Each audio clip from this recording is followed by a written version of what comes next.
Let's start with natural grass. The installation process for natural grass usually takes more time because the lawn needs to properly establish itself.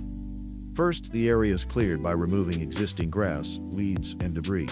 Then the soil is prepared and leveled, and sometimes additional topsoil is added to improve the growing conditions. Once the ground is ready, grass seed or sod is installed.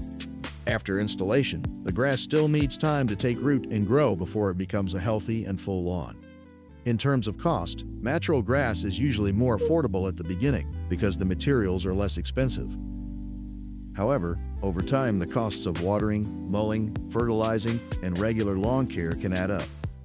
One of the benefits of natural grass is that it helps cool the surrounding environment, improves air quality, and provides a soft and natural surface that feels comfortable for kids and pets to play on. Now let's look at artificial turf. Artificial turf can be installed much faster. The turf is rolled out, trimmed to fit the space, secured in place, and finished with infill material to keep the fibers upright.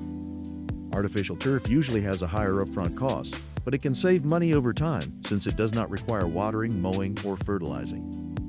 One of the biggest benefits of artificial turf is that it stays green all year and requires very little maintenance, usually just occasional brushing and rinsing.